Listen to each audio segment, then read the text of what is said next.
Had some sabzi furush, had some shamsi chanu. It was great, it was wonderful. Next morning we have to go to class. We go to class, right? It's great, whatever, we go to the class, and me and Benny, we forgot to pray. So we take our tefillin into the class, and the Rabbi Moti Berger was there in the class. And I bring out my siddur and I'm praying, and he goes, "Hey you, what are you doing?" And I'm like,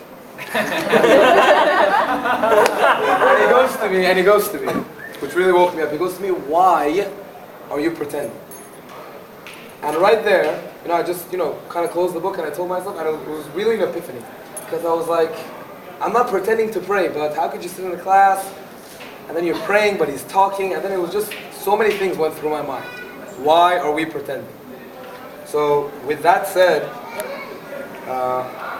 we had a lot of tours, and we spoke about the history of Judaism, and we talked about how Israel was united at one point, and then after that Israel was conquered and divided, and there was a diaspora for the Jews, and it's kind of like what we are right now. When we first came, we were a diaspora.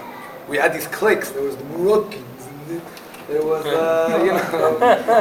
all the Persians had their own little clique, but then we united, and it was great. But the cliques, what I'm trying to get at, the cliques were what we were pretending about. We were pretending that we were different.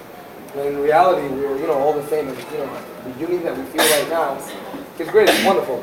Also, Benny spoke about a connection, and I think we've all created a connection. And Natalie spoke about a fire, and I think everybody has developed this connection with each other, and they have a fire within themselves. And some people have those little candles which we were throwing in the graves, and some people have these torches. And I hope that one day, everybody can build a mighty and strong torch, just like Mr. Gramezian has.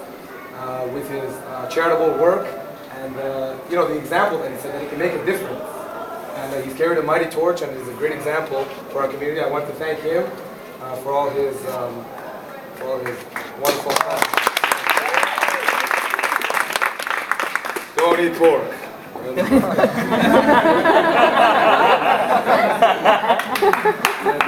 there was also Debbie. Debbie was great. We had a conversion to Persian also. Oh, unity thing, we love you. And one thing I wanted to stress is that we are the mothers and fathers of tomorrow. And not only just the leaders, but the mothers and fathers. And I hope that we can gain these experiences and these answers that we've learned on what to tell our children. There's a famous song in Farsi that goes, "Bebachaya to man, vaqti ye roz bozorg shodan, farda ke mikhwan bedunan az koja omadan," which means when our children grow up tomorrow, they want to know where they come from. And I think now we've developed some great answers to tell them. The fire is burning within us, and I hope we keep it alive.